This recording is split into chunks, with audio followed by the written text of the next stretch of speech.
Let's get down to brass tacks.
Welcome to the channel, ladies and gentlemen. We're here ready to rock as we continue the great Elm Street debates. And tonight, I got with me my good buddies, Eric, and also the Shape in the house. And we're ready to tackle Freddy's Dead, the final nightmare, and see what we get, especially from the all-powerful mystery wheel. Uh, Guys, thanks so much for being on the panel tonight. I really appreciate it. This is going to be a lot of fun. I can tell. Happy to be here, dude. Yeah, man. Absolutely. Absolutely. For you guys in the chat, thanks for stopping in and hanging out with us. Just to give a blanket hello to everyone. We got Super Tenor in the house. What's up? We got Paula and we got Dale. Dale in the house singing the praises. Hashtag Freddy's Dead Rules. There you go. All right. Very, very cool. JJ is in the house. Hey, welcome to the chat. Hope you've been doing well. Good to see you here. RJ in the house also saying my favorite Freddy's movie. All right. Let's see. Sean in the house. Sean is not a fan of it. This is gonna be fun to see the reactions of folks. It really, really is. Dale saying Freddy's Dead, one of my two favorites in the franchise, along with Part 4. Freddy's Dead is very underrated. Okay. All right. We got Spider in the house. We got Gene in the house. Good to have you here. Oliver is in the house. Good to see you, Oliver. Hope you're doing well. Let's see. We got Freddy in the chat. Not a fan of Freddy's Dead. Pretty terrible. Okay. Let's see. And Oliver saying it was very late to be introducing a family member in the franchise. Yeah, and I'm sure we will definitely get into that one. And Sean sending in a super chat. Thank you so much. We appreciate that. $1 super chat. Much appreciated. Thank you so much for the support. Definitely helps us out. And of course, I love that image from Goodfellas. The poster is awesome. It's a classic. Thank you so much, man. Much appreciated. Dan's in the house too. All right, guys. So what we're going to be doing tonight, as we have been doing for the last couple of weeks, is going over each of the films in the Elm Street franchise and giving it a score based upon categories, which will be randomly picked by the wheel. And it's been a lot of fun doing this and kind of having that randomness to it. And of course, for you guys in the chat, definitely let us know what you think about these categories. We have a category system of 1 to 5, 1 being absolutely horrible and 5 being masterful. So that's how we're going to be grading it. And you can use 0.5. In other words, you can have 1.5, 2.5, 3.5, and 4.5. Okay, so real quick too, before we get going, we got Super Tenor gifting a membership. Hey man, thank you so much.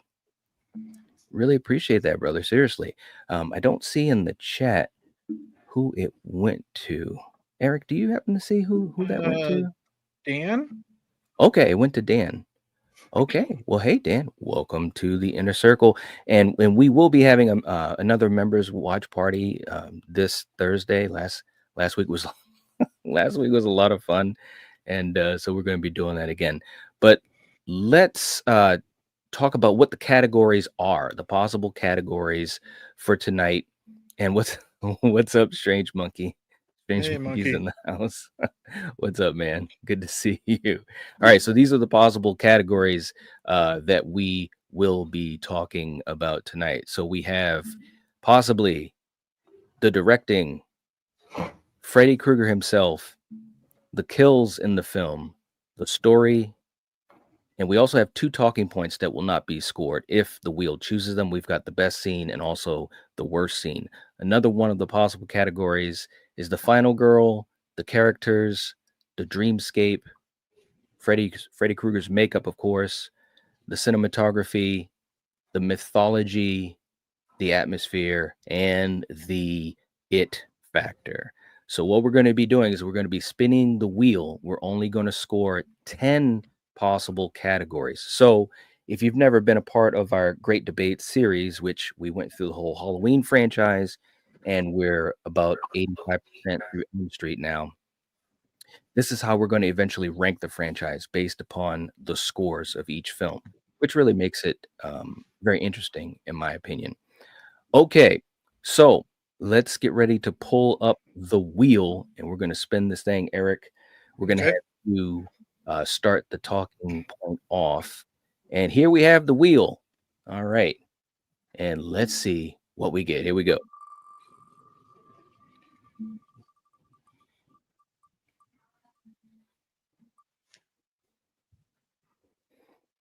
Oh, God. hey, look, this this might be the first time that we've done this. Okay, so the worst scene, this is going to be just a talking point. So this was not pre-planned, okay? But Eric, just give us a sense of what you think is the worst scene or the worst moment in Freddy's Dead. Oh God. Um. Okay. The one. Well, there can be a lot, but the one that really kind of ticks me off the most and just makes me roll my eyes and kind of want to stop watching the movie. Hmm. It's Spencer's dream, and it's not necessarily the video game part. It's not necessarily the power glove and all that crap. It's when Hmm. he's bouncing up and down, like Tigger from Winnie the Pooh. He's bouncing up and down through the house, up the stairs, going through the ceiling. And then he's like punching through the wall, and then like he's literally like moving back and forth, like I don't know how to describe it. He's moving back and forth with Yeah. weird sound effects. Then he spins around like he's a Tasmanian devil, kind of, and then moves out. I just can't stand it. Like there's goofy and then there's stupid, and I think that part is really stupid. Like I've always enjoyed how you do kind of see what the I guess you'd say the victim is doing in real life. You know what I mean? Yes. While they're Yeah. dreaming, but Hmm. that's just overkill when it comes to like the goofy stuff for me. So I gotta go Spencer's possession or however you Okay. want to say it. In the real world. Okay. All right. Shape, how about you, man? Do you have a scene that you think would be considered the worst or a scene that you're not a fan of? For me, it would be the chalkboard scene, to where to make noise and stuff. He brings up that big old chalkboard, and he's Yes. like dancing and see, for me, I don't like that kind of noise. So like that right there just kind of gives me kind of a headache because I don't like those types of noises. So Mm-hmm. yeah, so that was to me right there. That'd be like one of the worst scenes. But I just like it. But I do like it because it is funny too because he's like dancing with it when he's doing this. Yeah. You know, they do that. So like they just kind of like having fun with it. But still that type of noise and stuff like that I just don't like. So yeah, that part. Mm-hmm. Eric's probably wondered. I'm like a half a second from playing one of my super Mm-hmm. chat clips, Yeah. but you know what? I'm gonna hold off. But that Yeah. scene is exactly one of them. Coriander hates Mm-hmm. that scene, by the way. Um, okay. For me, I think there are a couple of moments I could go with. To be quite honest, rewatching this, and I've seen it, obviously a bunch of times, is probably my least viewed in recent years of the franchise. But Mm-hmm. I just kind of have an issue with in the beginning of the film, you're thrown into a nightmare and there's creativity there, right? But I also think it kind of dragged on quite a bit. And I was just thinking, even with the rewatch, obviously knowing what's going on, I was just thinking, man, I think they kind of just dragged this on a little bit too much. You've got obviously the callbacks to Wizard of Oz, and you've got, Freddy driving a bus and all of that. And it's like, okay, I mean, whatever. But I just think it kind of went on a little too long before we actually got into the story. So if I was to say one, because I was thinking of the video game moment, I think that Mm-hmm. one is one that a lot of people either love or hate. But I'm gonna go with just the intro and just kind of how to me it just kind of dragged on a little too much. They were going for a certain sense of humor, and I Yeah, get that, but for those who may not get it, I think that was a tough way to introduce this film to someone. you're looking at your watch to see when John's gonna stop falling down that damn hill. You know what I Right. mean? Right, and of course, in the whole time, "Whoa, Yeah, and whoa," it's you like can actually see the actor doing like jumping and doing the somersaults and yeah, stuff like that. I'm like, ooh, right, absolutely. Oh, man, I'm telling you. Alright, so let's do this. Let's spin the wheel again. Let's see if we can get our first actual scored category, Eric. So let's see what we get okay. here.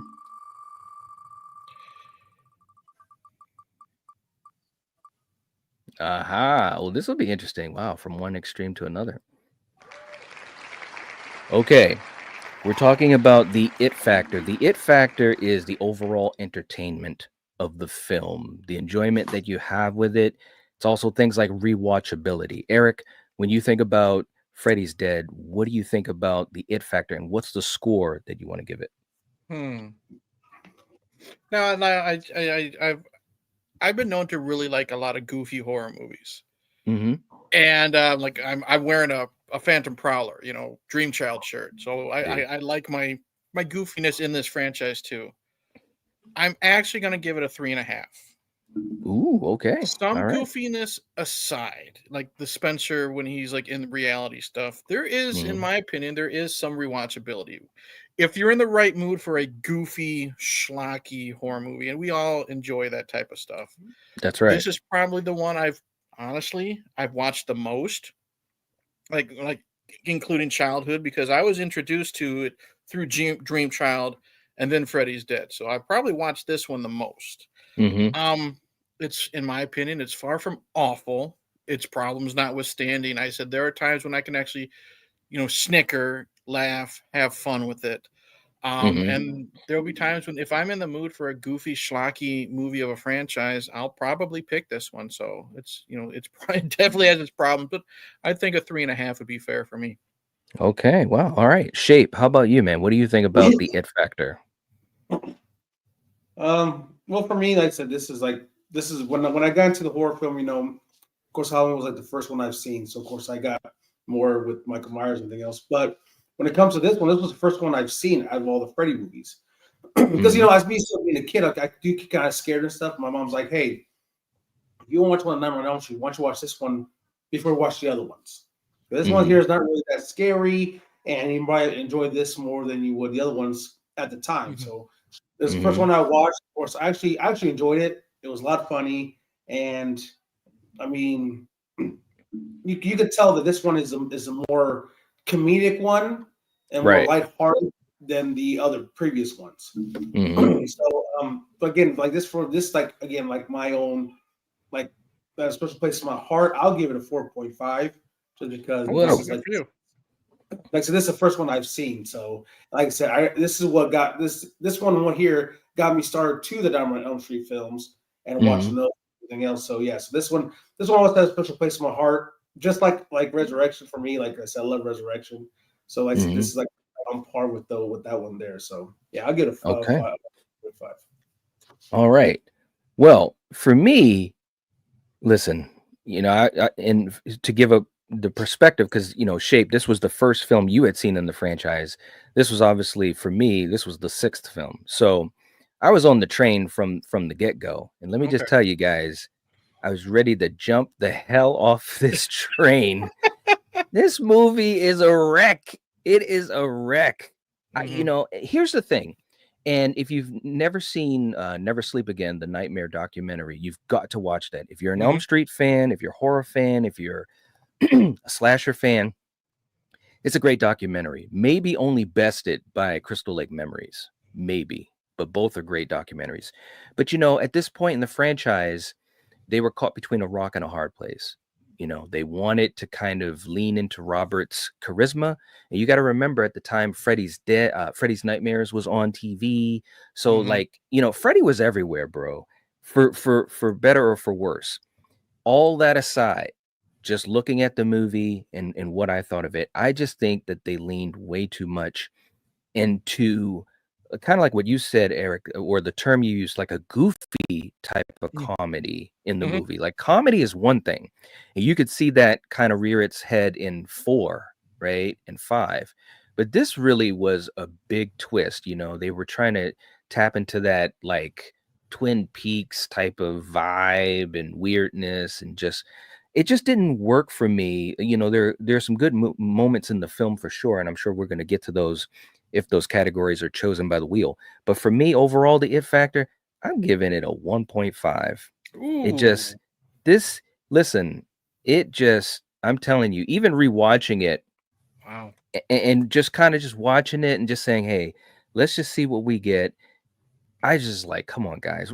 And I mean, even Robert said they probably leaned way too much into, the goofy he didn't use the word goofy Mhm. comedy, but he said I think he said black comedy. And he said they probably leaned into that too much. And I think he's absolutely correct. Okay, let me catch up. Let me catch up to the chat real quick, see what we got going on here. Um you guys, Freddie said the makeup is like bubble gum. All right. Oliver is saying, will you do the same for the Saw franchise?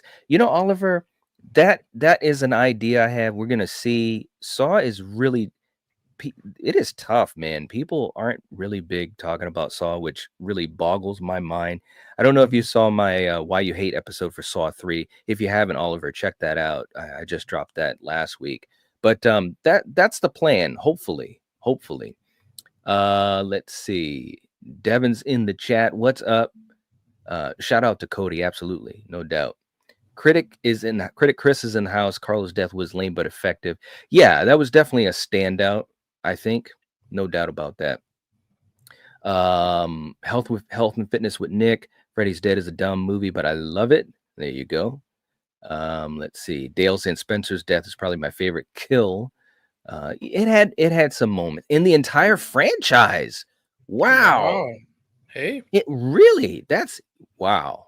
All right. I love it. I love hearing this stuff, man. Strange Monkeys, and I agree with Knight. Sometimes less is more. I think so. I think so. Dan, also not a fan of John falling down the biggest hill of all time. Um, Scott's in the house. What's up, Scott? Good to see you. Hollywood guys in the house. What's going on? We got Hack Productions coming in with a $10 super chat. Thank you so much. We appreciate that, man. Saying the movie's dog shit. Too many pop culture references and they jumped the shark. It sucked. I rewatched it recently and as an adult, it still sucks. Luckily, they made up for it with the next one. Well, there you go. There's the full account right there. We've got the lines drawn in the chat, man. We got folks on both sides of the fence. This is actually pretty fun. All right. So Hack Productions, thank you so much for the super chat. We really appreciate it. Let's do a super chat clip.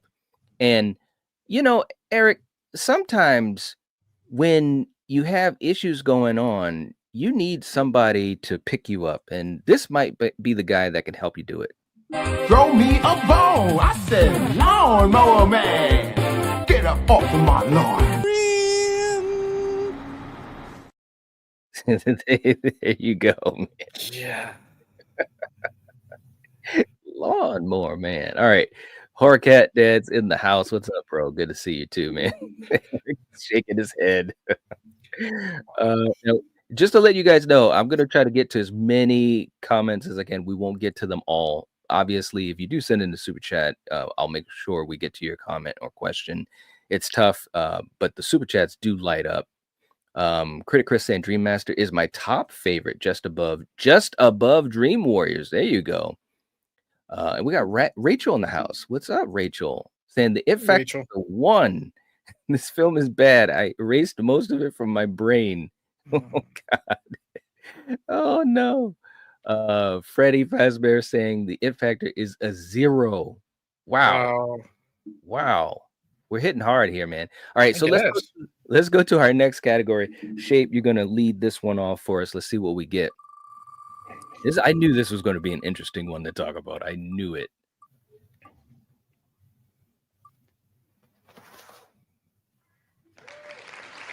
All right. So we've got the directing. So Rachel Talalay, who directed this, was, part of the franchise pretty much from the beginning, working at New Line Cinema, basically starting out at the bottom, working her way up to being a director. Shape, when you think about the directing of this film and the choices she made and all those types of things, A to Z, what do you think of the directing specifically, and what's the score you want to give it?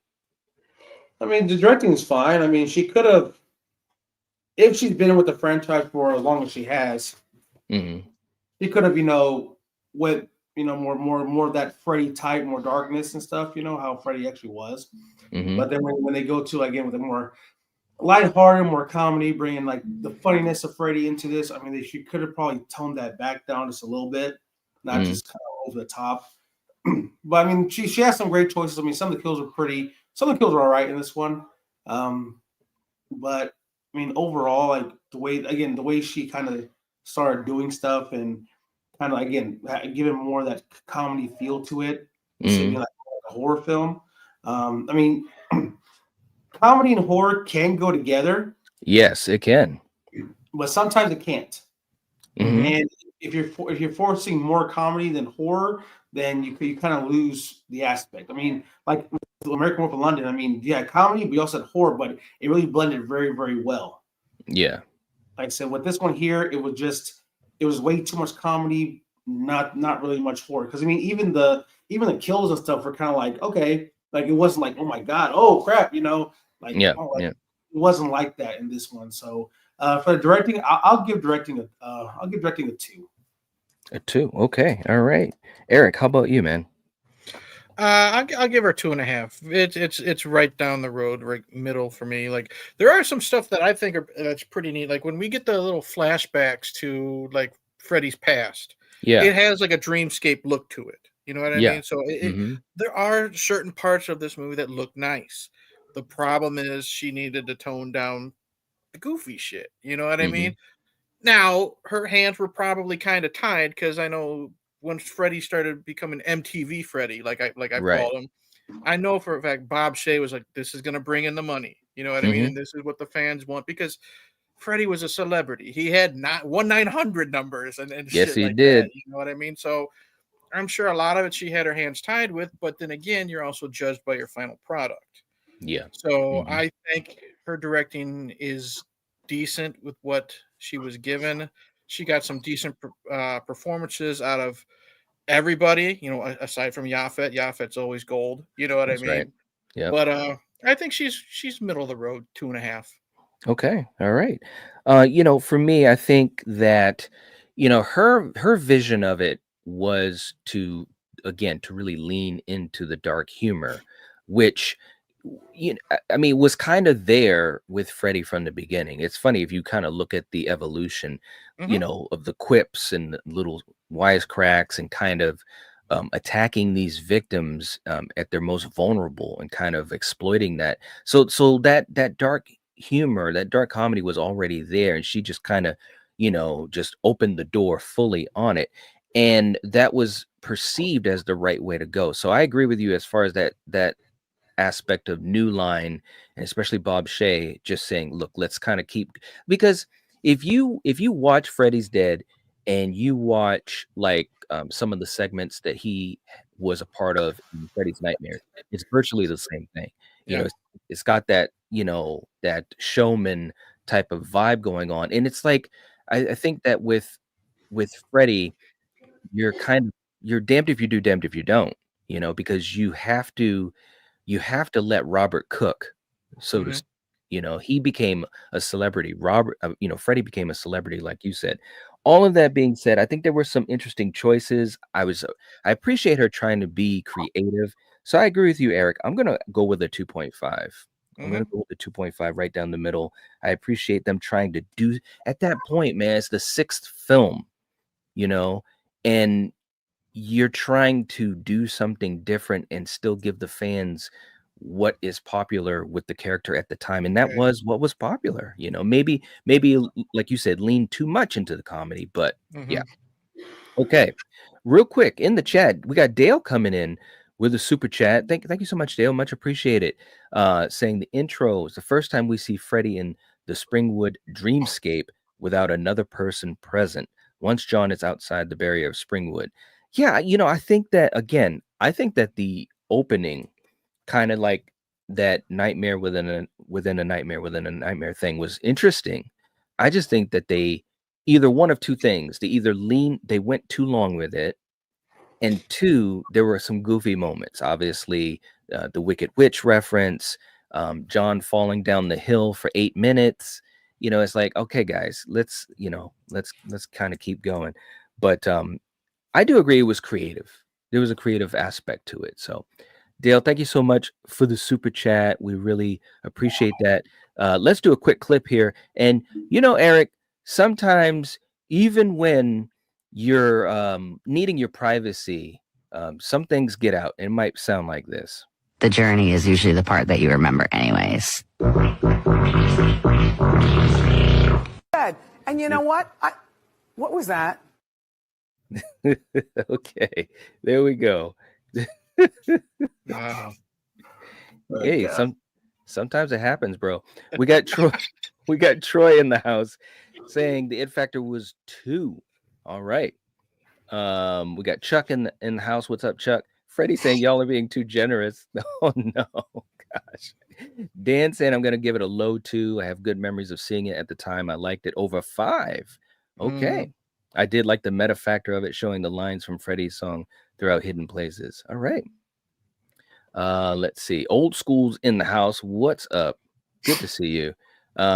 Say, hey guys and girls, it's Keith, aka Board Now in Disguise, just dropping in quickly. Good to see you, man. Mike's in the house. Good to see you. Let's see. Chris saying I liked Rachel Talay's film Ghost in the Machine. Okay. Yeah, that's a fun one. All right. Very cool. Let's see. And I'm way behind. I know that, guys. Let's see. Dan giving the directing a 2. Okay. Very cool. All right. Dominic, what's up, brother? Let's go to our next category. Let's see what we get. And I'll be starting the category off this time. Okay. All right. That's interesting. The characters. Okay, the characters. Now, the thing about the Elm Street films is, there's been a lot of great characters over the years. There's been obviously a lot of great actors and actresses that have been, connected to this franchise. I think in this film, you started to mention it earlier, Eric. Easily the most dynamic actor was Yaphet Kotto as Doc. I mean, I think that every time he was on screen, it was just money. He just has, he has that experience. You can see that in the film, and I enjoyed his scenes. Lisa Zane is obviously the lead, and I think that she had some really good scenes as well. I also really enjoyed Leslie Dean as Tracy, and this is one point that I also wanted to give a little credit to the directing as well. Like, Tracy's character dealt with some really heavy stuff, when you're talking about family trauma and abuse and all of that type of stuff. And I think that Leslie Dean was a brave character. There were times I wasn't like super on board with some of the depictions, but I think overall, I think she was an interesting character that I had some fun with. So overall, for me, I think the characters overall had some good moments. There were some down moments as well that we've already talked about, but I would say for characters, I'd give them a 2.5. Okay, Shape, what do you think? When it comes to characters, You have some good ones, you also have some bad ones. And for me, I mean, when it comes to characters, I mean, I can say sometimes they're not. To me, they're not very memorable. I know, Mm-hmm. like the one. I mean, Freddy's daughter, for one. To me, it's kind of like I don't think it makes any sense because throughout the whole Nightmare on Elm Street franchise, you don't even hear about a daughter.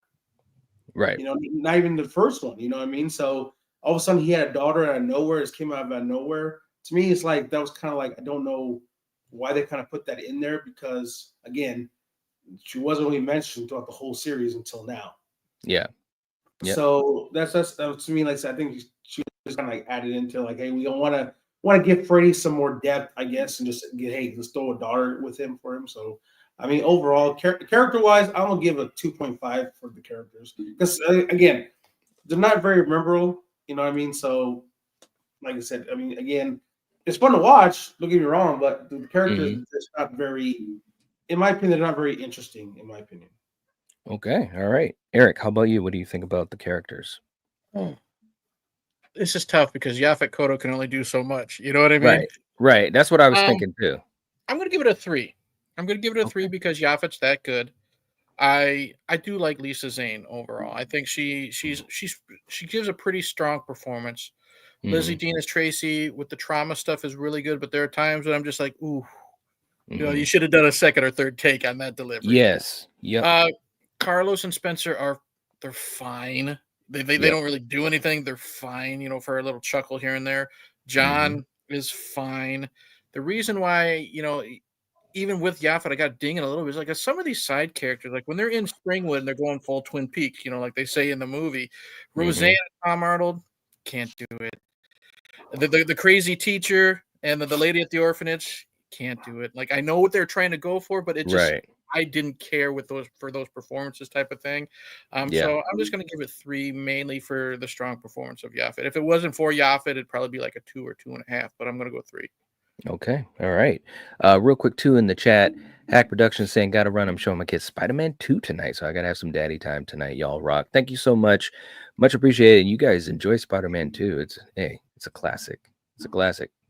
Um, and Freddie saying not everyone agrees. That's how horror fans are. Absolutely, no doubt. Yep. And I knew that this film would have a lot of different opinions, which of course, and I try to make sure. And if you guys haven't seen the rest of this series, or even when we went through the Halloween franchise, every single film, I've been trying to make sure that the panel also represents, a lot of balance in far as what people may think, or maybe their perspectives and so forth too. So, um, let's see. If Freddie said the characters is a 0, we don't put it this way, guys.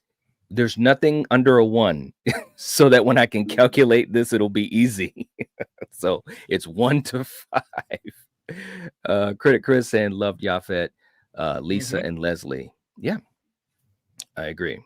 I agree. And we got Dale coming in again, $10 super chat.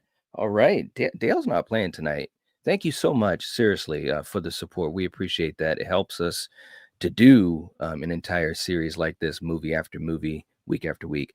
Saying Leslie Dean's performance when she's reliving her trauma is best acted seen in the franchise. Her sitting there shaking. I love that Lisa Zane is a woman and not a teenager. It's a rarity. That's a good point too. Mhm. And I think Lisa, and if we get to the final girl category, there's definitely some more thoughts I want to have about what Lisa did in this film that I do shadow that thought as far as her being an adult and not just a teenager. Dale, thank you so much, seriously, for the support. We appreciate that. It really helps us out. It allows us to do what we do. And let's do another quick clip. And, Eric, Mhm. sometimes even the best of the icons have their down times. And this might be one of them. Here we go. Bust down on the gang. Cardiana. I was home with my kid, Mamiana. I was home with my kid, Chuckyana. There, there we are. Shout out to Chucky. I've never seen that clip before, and I was just waiting for a Chucky clip after that little girl. See, there you go, man. All right. Okay. Let's see what we get for our next category by the wheel. Here we go. And Eric, you'll be starting this one off. Okay. Oh, baby. Oh, see, here we go. Here we go. The makeup. The makeup. Now, again, the wheel is choosing these things randomly. And what I think is really fun about this is that some of these categories can be to the advantage or the disadvantage of the particular film. Eric, when you think about Freddy Krueger's makeup in this film alone, what do you think and what's the score you want to give? 1.5. I don't like the makeup to this one really that much. It's and I know we're just focusing on this one, but it's hard to not compare to what we've seen what they can do. Right. You know what I Right. mean? Like Right. this is like dream child makeup. It's very waxy. You know, and he's supposed to look Mhm. burnt, and he Mhm. doesn't. He looks a little. It's weird to say this. He looks a little too clean. You know what I Mhm. mean? He's very smooth looking, and I don't want that. He's supposed to be burned. He's supposed to be charred. It's supposed to be uneven, and he just looks like a wax figure to me. I Mhm. don't like that perfect picture you have of him with the glove right there. I Mhm. hate how we get to see the eyelids and stuff around his eye sockets. That's Mhm. always bugged me. It's like, you know, when we see Halloween H2O and we see the skin around Michael's eyes when he's wearing the mask. You know what I mean? Mhm. It's just so off-putting to me. So I gotta give it a 1.5. I don't like it at all. And then when we get the close-ups, it's really cringy in my opinion. Yeah, okay. All right. I hear you. Very, very interesting. Shape, what are you thinking? I mean, I'll give it 2. I mean, of course, there's more. The makeup throughout the franchise, is you got some good ones, you got some bad ones. Mhm. Yeah, I do like the way he looks more in Dream Warriors Mhm. than I do here. Like I said, this one here, like, as he said, it just looks too clean. But I mean, Mhm. overall, he looks more not really burnt, but looks more melted. Yeah. Yeah. So yeah, so I mean, it's not the greatest. I mean, at the time when I was little, I mean, I thought it looked great, But when you watch the other films and you see more of how Freddy looks, I mean, of course, he changed throughout the whole. I mean, just like all the Jason masks, all the Michael Myers masks, Freddy's face Mhm. changes throughout the franchise. So Right. I'm Mhm. gonna give this one a 2. Okay. All right. So we got you down for a 2. Scott was saying he wanted to give the characters a 2 simply for Yafet. The guy was a great actor, no doubt about it. Troy wanted to give characters a 3, not as one note as many other characters in other slashers. That's a good point too. That's if nothing else, you can say that for a lot of the films in the Elm Street franchise with the characters. They definitely tried to make these characters a little bit more three-dimensional. So I got to give them credit for that as well. The makeup, man, this is tough, bro. This is tough.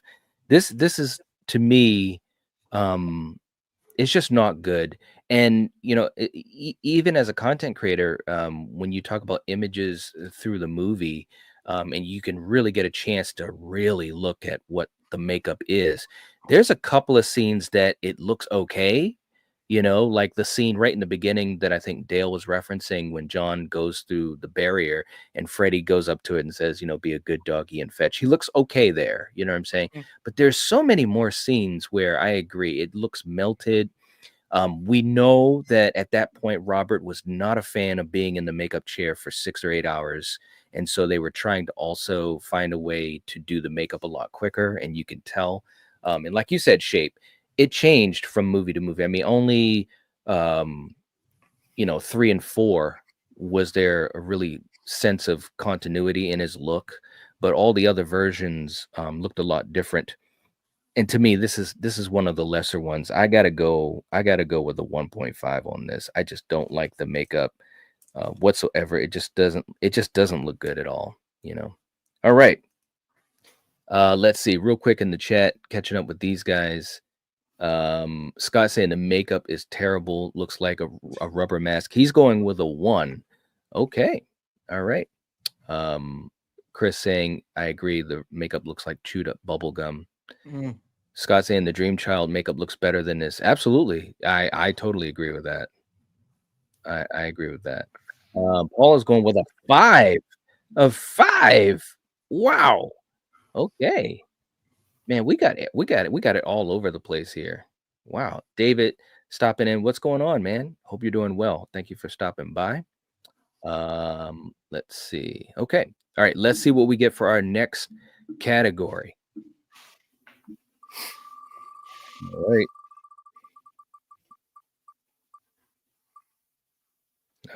Oh, is it gonna keep going? Oh boy, it might have survived.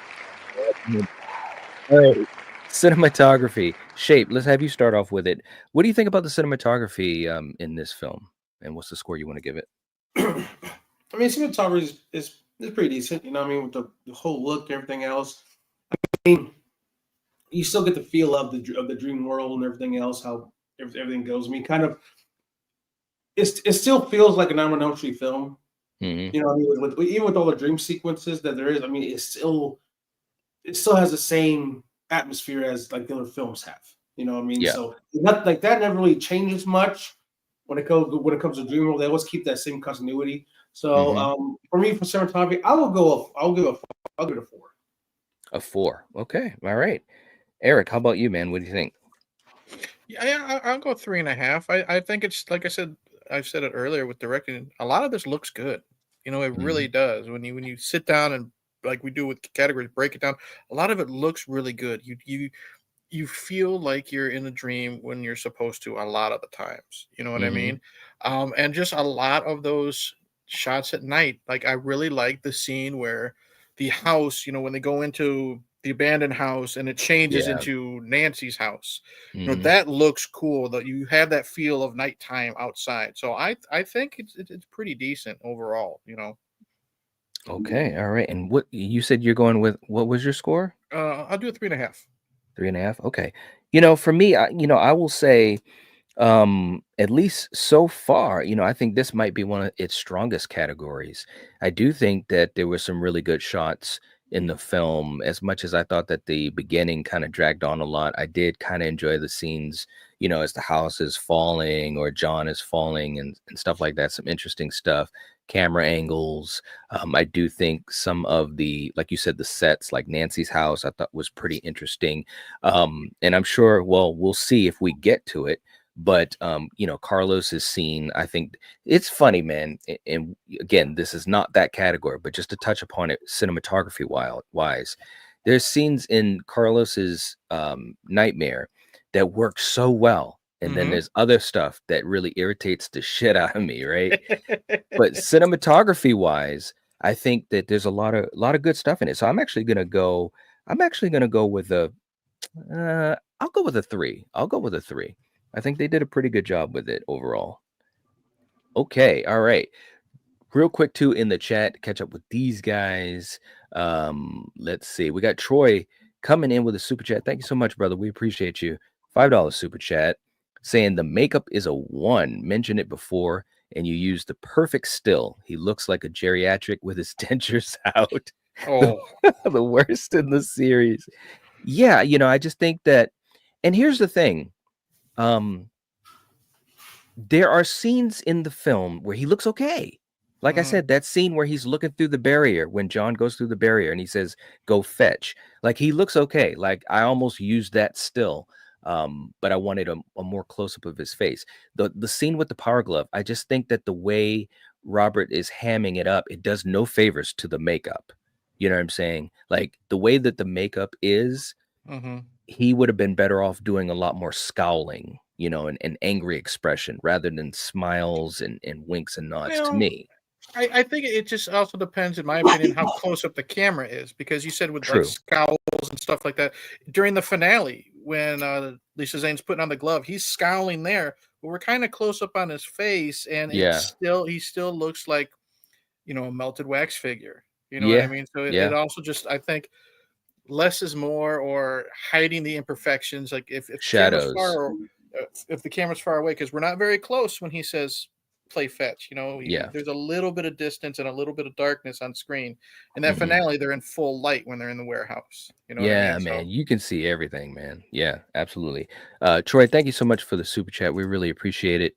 And Dale also coming in with another super chat. Thank you. Jeez, thank you so much, Dale. Seriously, we appreciate this. Seriously.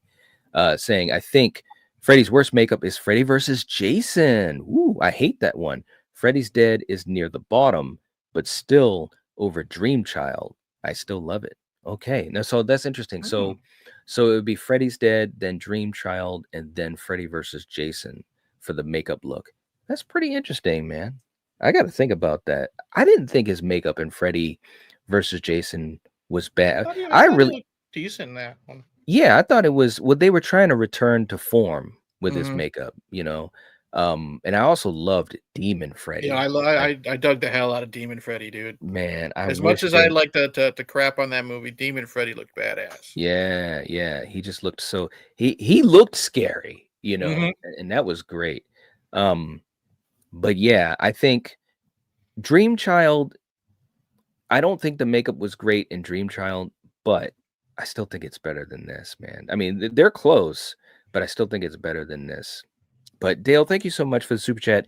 You as well, Troy. We really appreciate it. Let's do a quick clip for you guys and just to show our appreciation for you. And you know, Eric, sometimes when all is lost, you just got to go back to the beginning. And this is what it looks like.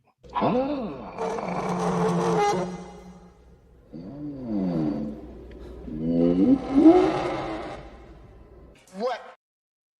There you I was go. waiting. Hey man, the finger was on the trigger the whole time, man. Dale, thank you so much. Seriously, Troy as well. You guys rock. We appreciate the support. It helps us. Okay, so let's go to our next category. Let's see what we get. We're looking for our 6th out of 10 categories. Ooh, ooh, ooh. Oh man. Woo. I might have survived a bullet again. Okay, atmosphere. I'm gonna start this one off. Listen, I realized what they were going for the atmosphere. And to be fair, to be, you know, just to be fair on both sides of the fence, I understand why they were going for the atmosphere they were going for. But I still think they leaned too far into it. For instance, and I'll give the reason why. See, it's one thing to just say something sucks, but give a Mhm. reason why. Yeah. That's what I always feel like saying. Give a reason why and how do you think it could be better? Here's my example. Like you said, Eric, when they go to the town fair and you've got the Roseanne and Tom cameos and stuff like that, like they could have changed that to make it really creepy with no kids around, you know, and Roseanne and Tom could have played it a little bit more straight. You could still have that little bit of an unhinged vibe. I know that's what they wanted, is to make them seem like they're losing their sanity because the town has no more kids. But if they had pulled back a little bit on that, that would have been, to me, a more effective scene to really make you feel the horror of the fact that this town has no freaking kids anymore, right? That's number one. Number two, things like in the beginning, when, you know, like I said, I think the beginning is too long, John going through all this stuff. Cut that in half.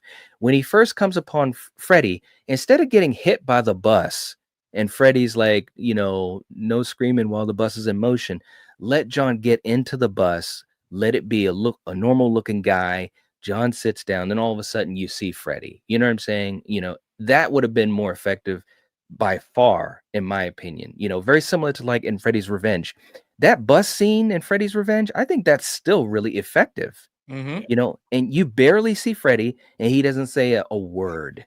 You know what I'm saying? So those are the things that I think if they had just tweaked it a little bit with the creativity they were giving us, I think it would have been more effective for the atmosphere. But the atmosphere as it is, I'm not a huge fan of it, so I'm going to go with a 2. I'm going to go with a 2.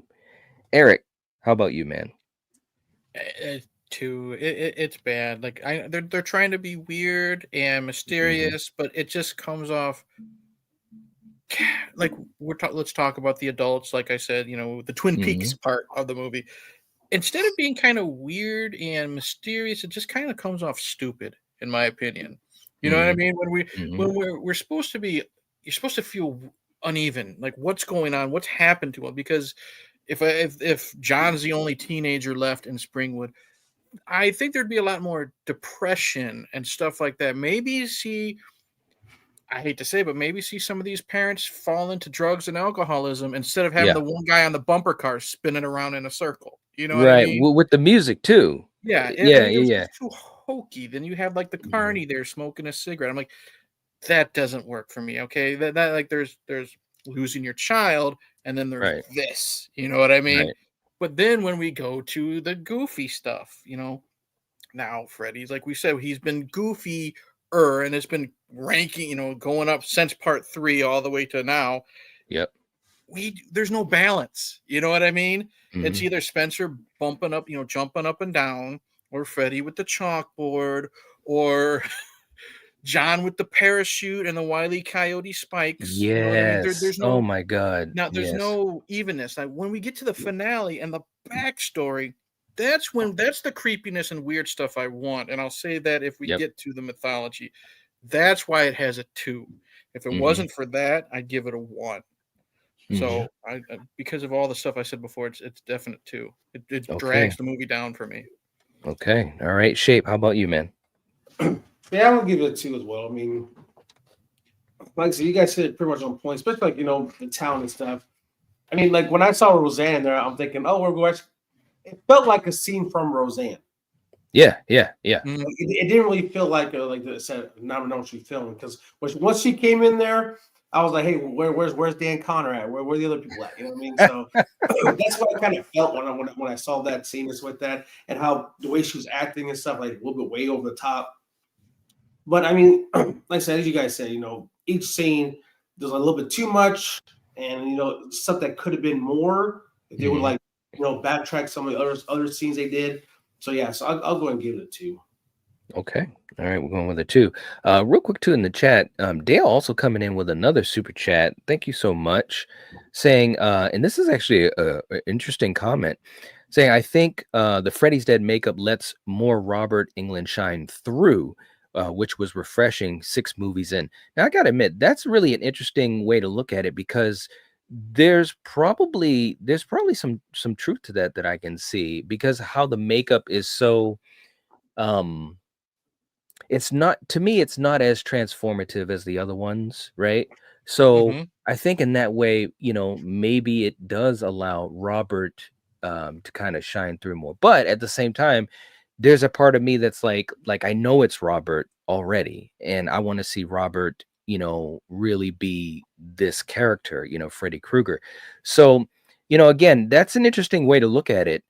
I still think with the makeup, and again, they wanted to make it easier, to apply the makeup to Robert. That was really the big reason that it looks like that. Robert, and I get it. He'd have to sit in the chair for 6 or 8 hours. That's Mhm. crazy. Um, and 6 movies in, I could just imagine how monotonous and just frustrating that process was. Um, Eric, what do you think? Do you think that this makeup allowed Robert to kind of shine through a bit more? I think so because all jokes aside, Robert Englund is a fucking ham. He really is. He Anytime is. he's on the camera, he's always hamming it up, no matter what, whether he's under makeup or like an eye patch for as Mayor Buckman in 2001 Maniacs, or just a goofy guy. He's Mhm, always hamming it up. And I think we are able to see his facial features more, which does help with him doing that. Whether you mhm. like Goofy Freddy or not, that's a matter of taste. Right. This type of makeup does help us see his facial features more. I mean, look at that, the grin he's got on his face in that picture you have in front of us. We can see it more, and I think that does help with his performance if you take it with a grain of salt. You know what I mean? Yeah, yeah. All right. Real quick too in the chat, Mayann's in the house saying hello. Hey May, how you doing? Hope you're doing well. And Dale, thank you so much for that super chat. We appreciate it. And very interesting comment. I gotta admit, very, very cool. Mayann saying we're one more like till we hit 30. So definitely if you haven't hit the like button, please do. It helps us out and we'd really appreciate it. Freddie is going with a 2 out of 5 for atmosphere. All right. Dale saying New Nightmare is the worst nightmare movie, but the makeup in the movie is my favorite. Ooh, interesting. All right. Stewart's in the house. What's going on? Good to see you. Chris saying atmosphere had its moments. Best I can speak on that. Yeah, I think the atmosphere, it was up and down. It was uneven, you know. Dan saying, I think atmosphere wise, it would have been better to have gone back to the house for the final face off and not the shitty basement. Giving a 2. All right. I agree with that. Yeah. Yep. Let's see. Just to catch up with you guys. Um, Hey, what's going on? Good to have you, Kay. Kay's in the house. We got Russell in the house. Um, Stuart saying nothing topped his makeup from part two. Interesting. Very, very interesting. And Dale coming in with a $10 super chat. Thank you so much, Dale. Saying, giving a 5 out of 5 for the Wow, atmosphere. good for All you. right. The weird David Lynch humor and tone of Springwood blends perfectly with the Looney Tunes dreamscape, which in turn contrasts with the world outside Springwood. Now that's interesting too, because again, they they definitely were aiming for that David Lynch type of humor and tone. And like we were talking about, that fair was a good example of that. And again, and if you're a fan of David Lynch, and I'm a fan of David Lynch, I think that you could definitely look at the whole movie in a different way, like what Dale is saying.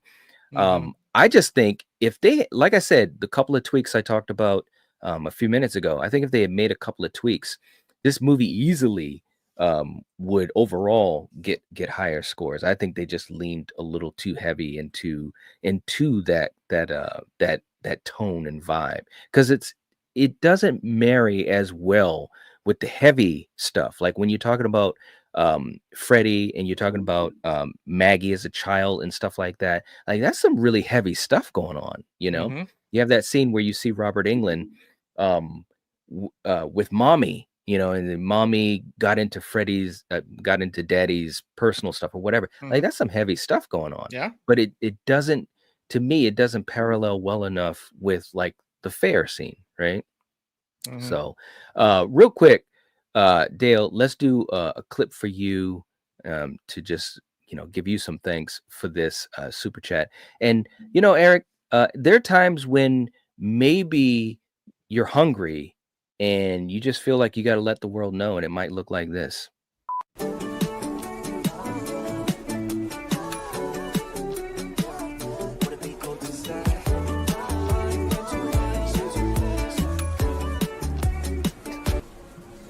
Son of a You done messed up, Aaron! There you go. There you go. All right. We got Hollywood guy in the house. What's going on, Hollywood guy? Good to see you. Let's see. Stuart also making a good point, showing Freddy's backstory killed his mystique. And I've said this time and time again, and maybe we will get a chance to talk about it if the wheel picks the category. But anytime you you go back and change the mythology, or you're adding mythology, you're always running the risk of creating more problems. You know what I'm saying? As far as what the audience expects, what they want, and so forth. So interesting stuff. All right, let's spin the wheel and see what we get for our 7th category. We're almost through the 10. Oh, man, I wanted to see if it was going to go there. All right, we're going with the story. Eric, we're going to have you start. When you think about the story, just in general, what they were, going with the storyline of this film, what do you think, and what's the score you want to give? That's tough. Mm-hmm. It really is. I'm gonna be to be honest, story wise, I'll give it a 3.5 because there Okay. are a lot of stuff I do like with the story. Mm-hmm. Because we're just talking story, not necessarily performances, yada yada Right. yada. Exactly. I love how it starts out. How the movie starts. Freddy's won. Mm-hmm. He's even Alice is gone. Alice and the little baby Jacob. Everyone's gone. You know what I Mm-hmm. mean? I love that. I do like the backstory. I'll leave that just in case we get to mythology, but I Mm-hmm. do enjoy that a lot. I like how there is no escape from Elm Street. Once you're there, you're there. I like there's a lot of Yeah. fun stuff to the story.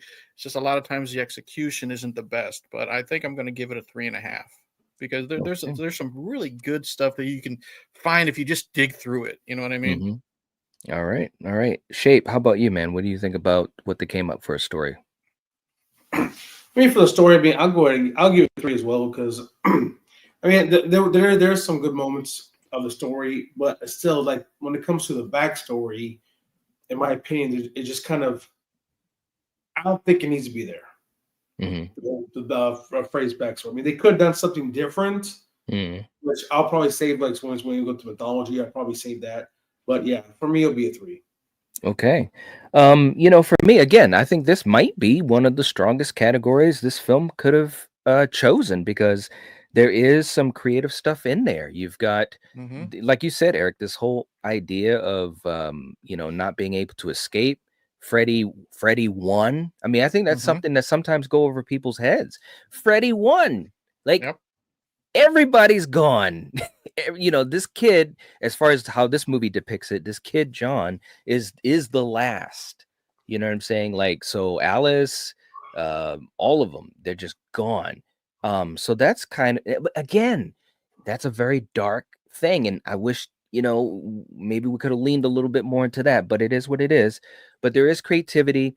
I think having Maggie in the movie, although that can get very tricky, given the backstory, but I do think it Mm-hmm. was interesting.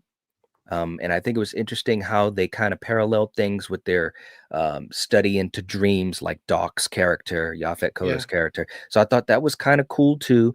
Not a big fan of the dream demons, but it kind of is what it is. That was kind of a sign of the times. But I think overall, yeah, I think the story was interesting enough. I'd probably say I'd give it a 3 as well. I think it was pretty strong. I'd give it a 3 as well. Actually, no, I'm gonna go with a 3.5 like you, Eric. I'm gonna go with a Mm-hmm. 3.5. I think it was some really good stuff story-wise, just story in and of itself. Yep. And I like, I mean, some people saw it coming. But I liked how he used John to get to Maggie. You know what I Yeah. mean? And Yes. that type of stuff was, to me, was really cool. And yeah, the dream demons itself, they were kind of stupid. There's no Mhm. other way for, in my opinion, to Yeah. say that. I know some people do like them. I think it would have been better if he was just a revenge tale instead of I have the powers from these dream demons that just Right. happen to show up type of thing. But Yep. whatever. I Yep. still think the story is stronger than people give it credit for if they actually sit down and beat by beat by beat see what is actually in it. Yeah, I agree, and the other thing too is I think it could have worked where, like, the scene where he was talking to Yaphet and he was like, "First they tried to burn me, next Mhm. tried to bury me," and so this whole idea of the dream demons being the ones that gave him the power, he could have just alluded to a higher power Mhm. or just an evil. An evil ravaged me and brought me Mhm. back, well, and that could have been creepier. Mhm. It could have been something where it was just an entity of sorts, maybe a shadow or a darkness or maybe a voice. There was like 1,000 ways I think that Dave could have made that a lot creepier rather than going with the dream demons. Well, And even at in my opinion, what they could have done, they could have just let's get rid of the dream demons altogether. If you mm, think about it, again, we're not talking mythology yet, but yeah, they took his child away because they found out who the Springwood Slasher was. So yeah, he's not just getting revenge for being burned alive. He's getting revenge. They took my kid away. I'm taking your kids away, and that could have just right, been a whole. He's just revenge is was right. it a revenge is a dish best served cold. You know what I mean? Yeah, and the other thing too is that what's even better than that is, like, you had the scene where Fred I know we're getting off topic, but this is an interesting point to talk about in my opinion. But when you have the scene where Freddy is face to face with Maggie and you've got that circle shot, which by the way, I think is a fantastic Mm-hmm. shot. When we were talking cinematography, that was one of the reasons why I gave cinematography a good score because I think that was a really cool shot with him and Lisa Zane and the camera going around. But he said to her, they took you away from me. That wasn't right, blah, blah, blah. Excuse me. They could have played it up Mm-hmm. where we as the audience and Nancy and Alice and Kristen and everyone throughout this franchise always talked about, well, hey, he's come back because, the parents of Elm Street burned him alive. So he's got revenge on his mind for the kids of Elm Street. He could have been like, this was really because they took my child.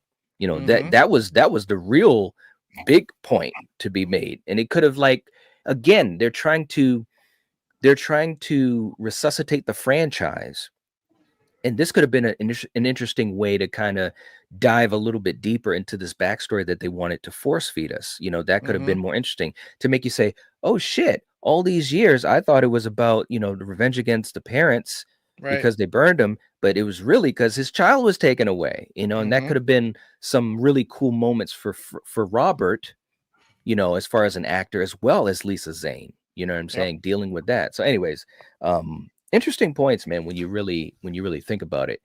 Scott in the chat saying this is a weird one. The basic concept of the story is a 4, but the execution brings it down to a 2. Well said, man. Well said. I agree with that. Freddie saying it's an okay story. All right. Okay. Very interesting. Very cool. Again, these different categories makes you look at it in different ways, because we're not just talking about one aspect of the film. Okay. Next category. Let's see what we get. We've only got a couple left. 3 more categories to score. Okay. Okay, so this will be a talking point. This won't be scored. We're just talking about what we think is the best scene. Shape, let's start with you, man. What do you think is the best scene, or maybe a scene that stands out for you in the film? The scene stands for me, which I kind of like. I think it's funny in a way because I just like how when the kid finally realizes that he is not his son, Yeah. and he finds out he's just being used. And then that's like how Freddy's right there. He's like, oh, what, you think I'm your daddy? Yeah. Wrong, and he's like trying to cut the thing and stuff. Yeah, I mean, to me, I think that's kind of a funny scene. It's kind of like how you give it, like I said, with the comedy of Freddy, but I think just the whole thing where he believes that he is the son of Freddy Krueger, when he's not, and he's like, oh well, I've been dreaming this whole time, just trying to get to my dad, and I guess trying to stop him, but then you realize that, well, actually, I'm going to die now because I thought I was his son, but I'm not. So, Yep. All right. Cool stuff. Eric, how about you, man?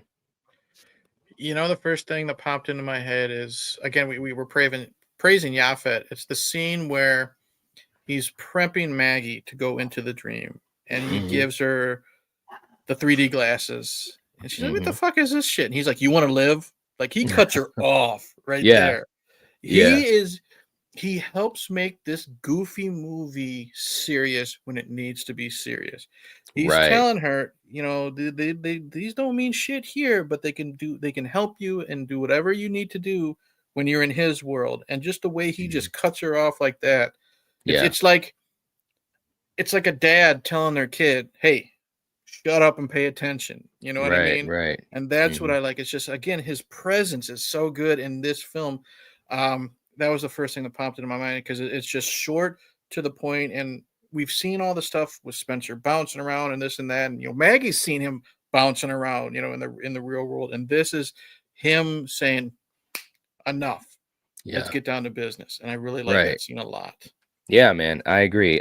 For me, there were a couple scenes that I could choose from. I mentioned the scene where Maggie comes face to face with Freddy and how that scene kind of works out. She's in her childhood clothes, and I think the camera work was really, really cool in that scene. But probably the best scene, which was probably one of the heavier scenes, was with Leslie Dean.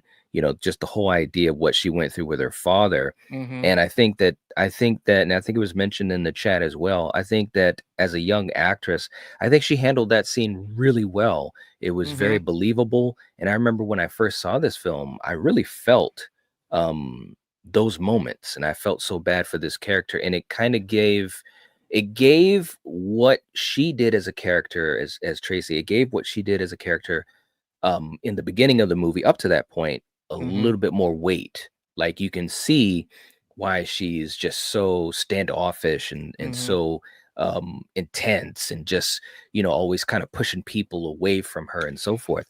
I think that it was a really good and well acted scene for a heavy moment.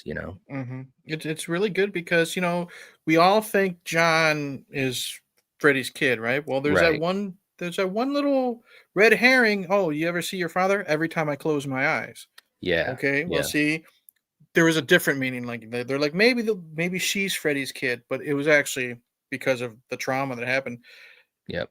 It's a hard scene to watch. In a goofy movie, you feel uncomfortable with the close-ups of dad's hand on her arm type of thing. And it's just it's a hard scene, which is weird to say in Freddy's Dead. You know what I mean? Yeah. I mean, and also to say this too, and then we'll get to the next category, but you got to give you got to give Elm Street some credit. And this, and I've never said this. We've covered Elm Street on this channel quite a bit because you guys know, myself, my brother, and Coriander were big fans not only of the '80s slashers, but the big three, Freddy, Michael, and Jason. And we've covered these films quite a few times.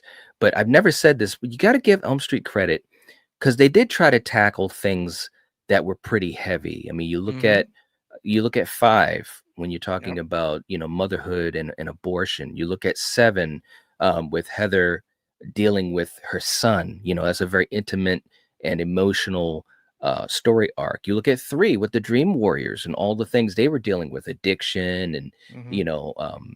checking out and all that different type of stuff.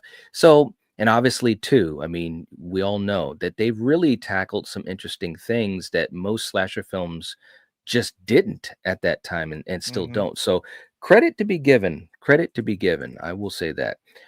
Chris in the chat saying, I like the Dream Demons idea being the source. I mean, Freddy just invading dreams with no mention on how was dull to me, but I'm one of those that has to know how these things Mhm. happen are. Good point. Good point. I mean, Yeah, and I think I it's can respect that. I like a good backstory, Chris. So I can respect that. yeah, I think that backstories can be very cool, especially if it like adds weight to what you know. I agree with that. And May, thank you so much for putting the link in the chat. If you haven't subscribed to Eric's channel or Shapes, make sure you guys do that. We got the links in the chat, links in the description. Make sure you help support our brothers here. All right. Dale coming in with a $10 super chat. Dale is literally on fire here, giving a 3.5, saying it's fair. The Dream Demons are great because they explain why Freddy can't be stopped. They are primordial demons. In my mind, there is an ironic connection with the entity in New Nightmare. That's a good point. Yeah, I agree. I think that there was some cool aspects to that, having it be these demons that were, like you said, primordial. You know what I mean? It kind of gave you that extra weight to what Freddy is and what he's been doing.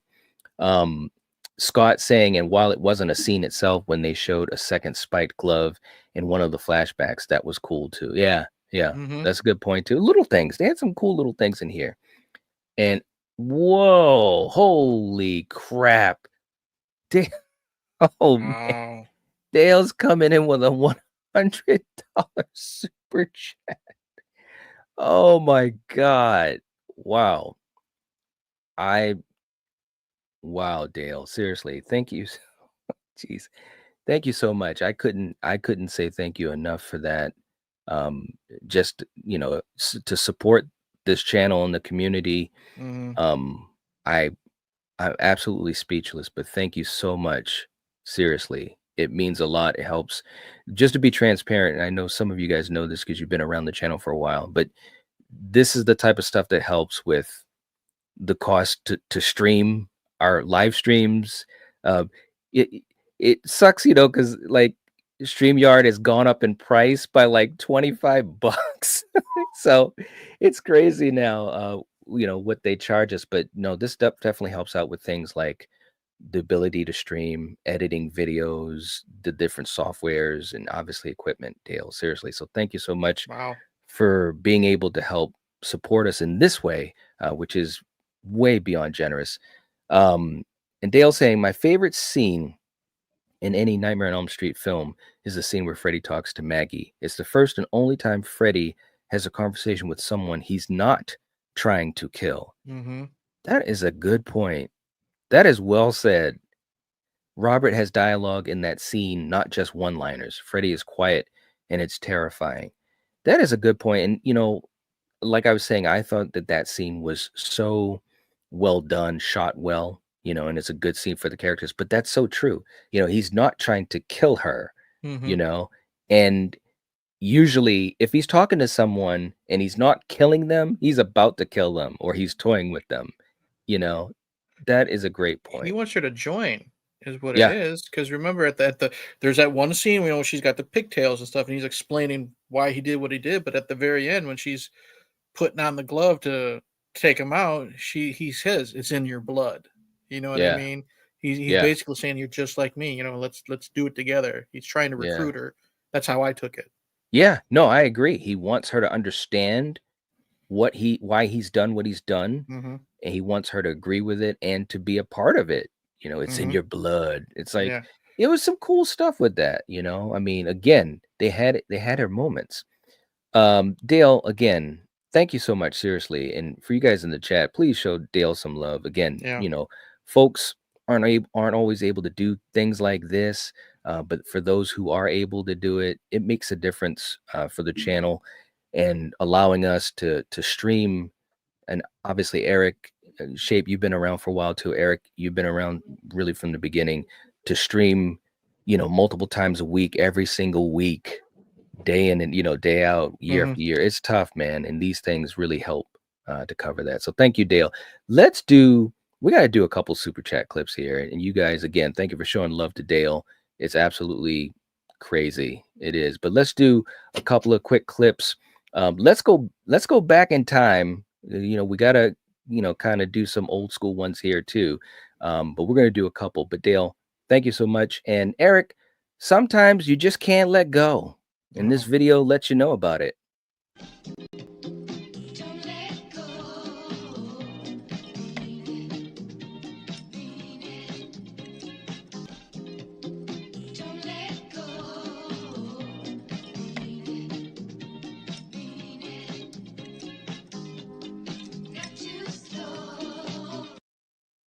There it is.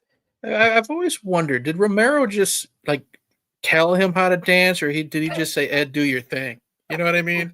From what I understand, and I'll have to look into that again because it was a long time ago. Because I've loved that movie since I was a little kid. Mm-hmm. I think Ed was just ad-libbing his ass off, I But think holy he crap. probably knew what he was in, so he's just like, Yeah, what the hell? that's right. Let's do another clip for Dale. Look, I have a lot of childhood memories, and breakfast was a happy time for me, but sometimes this gives you the different type of vibe. Who's my little piggy? I am. Yes, that's right. That's right. There we go. You just can't beat it. You I can't knew beat it. Dale, thank you so much, though. Seriously, this has been absolutely crazy. Very crazy. Thank you. Freddie saying the Nightmare franchise is fairly heavy. It Mm-hmm. is. It really is. And I got to give them the credit for that, because again, not a lot of franchises would even dare to do those types of things. So Mm-hmm. all right. And again, thank you guys for giving a shout out to Dale. It's very, very cool. Russell, definitely. And that's very cool. Is that not necessary, but thanks. Well, again, thank you. Seriously. Mm-hmm. Very cool. All right. Next category. Let's see what we get. All right. We only got a couple left. 3 more to go. Oh, hell yeah. Here we go. Here we go, baby. I was wondering if we'd get there. I was wondering. Okay. So we're talking about the mythology. Shape, let's start with you. What do you think about the mythology, and what's the score that you want to give it? So when it comes to mythology, for me, like I said, I just don't really care for like the daughter aspect. Again, because we never knew that Freddy had a wife and a kid and stuff. And from what we've seen throughout the whole franchise, and not brought up, not even in the original one, there was nothing saying about a child or a wife or anything like that. What they could have done instead was be more of maybe like one of the children end up disappearing. Like the parents, like, hey, let's just get our child out of here, Yeah. And of course, I think it was Spencer. He's supposedly like the last one of from Springwood, or whatever, right? The last child, correct? So, but Freddy's actually looking for him, but he knows there's one left out there somewhere that he needs to get. They could have done it that way, to where Freddy doesn't have a kid or a wife, but there's one last one out there that he's got to find. To end everything. To basically, as you guys said, Freddy wins, right? I think that would have been a lot more interesting than just him having a daughter, because again, throughout the whole series, he's always got these kids, but again, there was nothing mentioned of a daughter or a wife. I mean, if that was the case, then how come in the whole franchise, how come one try and do that in the beginning? They'll try to find his daughter or something like that. You know, he's just going like a killing spree. So Right. the mythology could have done a lot better. I mean, it is kind of funny to seeing that he has a daughter and how they're kind of react. They're, I guess, a chemistry on screen. You kind of feel like, you know, like kind of father daughter type thing, especially, you know, it's just like, oh, I always want to hold your hand, or I like hold your hand, but now I don't like it no more. She's like breaking his hand and stuff. He's like, you know, Yeah. that stuff's kind of funny. But again, I think they should have done, you know, having like 2 left that he's got to kill, and the one is disappeared, and then he's got to find her, and then that'll be the end of everything. So that's, I mean, again, for mythology, I'll give it. To be honest, I'll give it 2, just because I'd rather have that aspect than the donor aspect. Okay. All right. So we're going to go with a 2. And Eric, before I get to you real quick, Dale was saying, what was that? Don't ask Yeah, Dale. I Oh, know. I know. Casey and the Breakfast of Champions. Yeah. Yep. Meat Canyon. Yep. Funny stuff on his channel, man. And man, thank you so much for putting the link in. Tomorrow night, if you're having fun tonight, tomorrow night, we're heading back to Haddonfield for the greatest blunders and dumb mistakes of all time.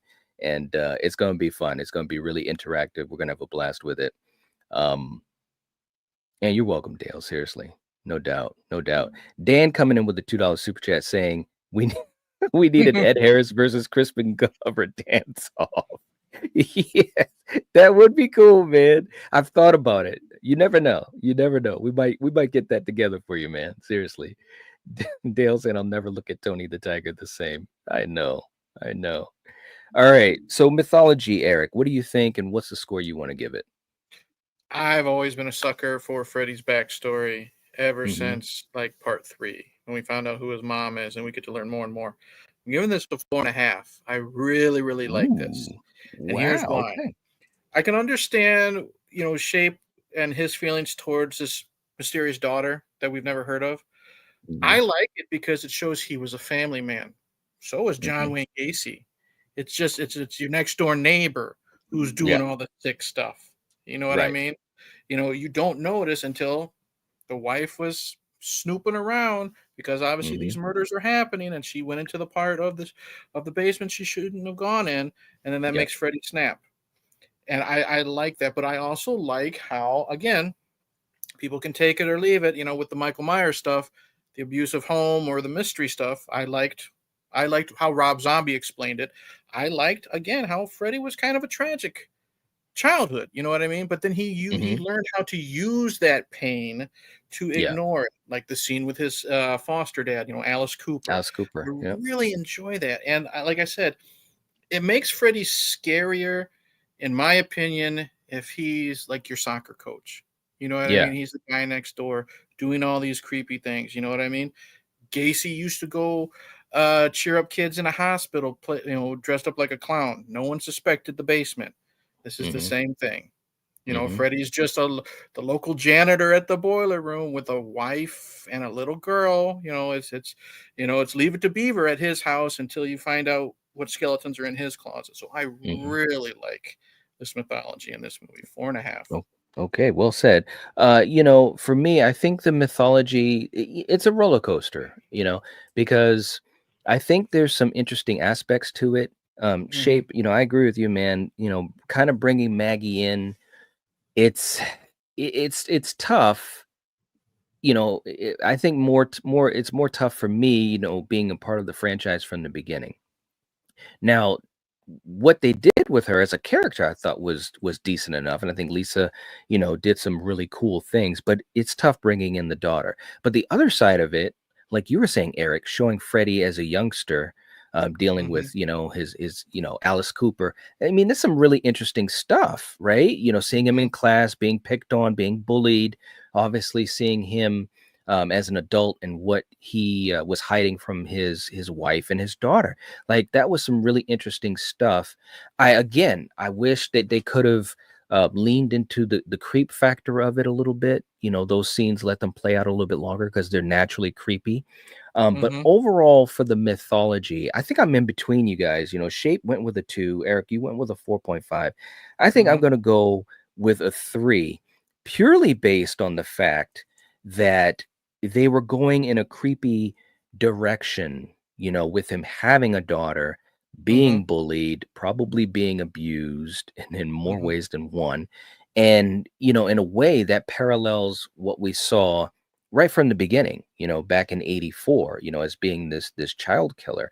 So although the execution of the mythology had issues with, I think overall the idea of what they were doing, I'd go with a 3.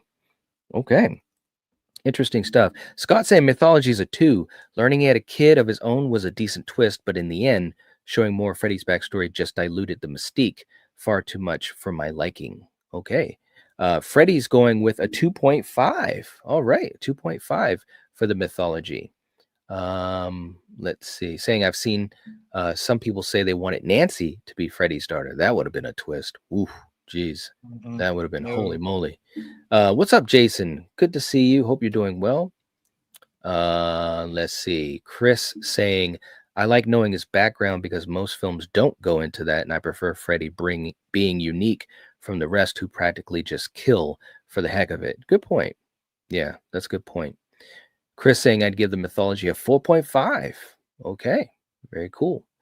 Gritter in the house. Good to see you, man. Hope you're doing well. Hope you're having a good holiday season. Saying I rank the mythology a 5 out of 5. Wow. Very cool. His daughter could have been mentioned sooner in the series, but I like the irony of him having a daughter, like a womanizer, ironically having a daughter for a kid. There you go. Very, very cool. And good to have you here, man. And we've got Dale coming in with a $10 super chat saying, quote, every town has an Elm. I did like that scene. Every Mm-hmm. town has an Elm Street, which is so true.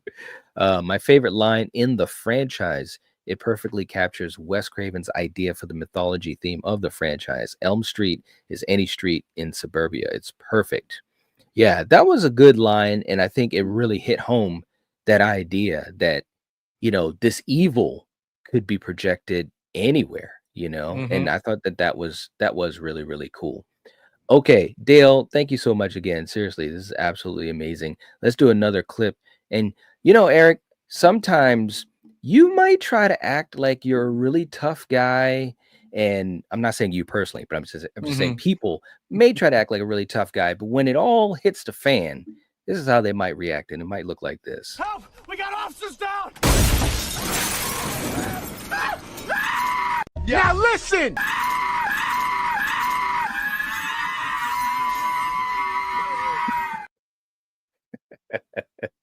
Good old God, Trent.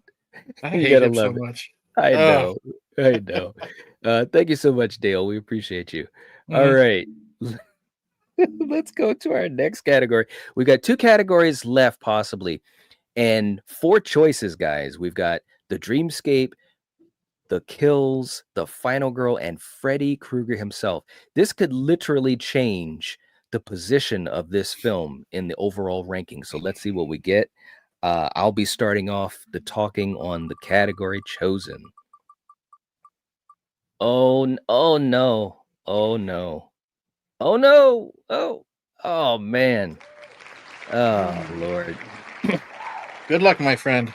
Oh man. Look, I've said this on the channel time and time again over the years.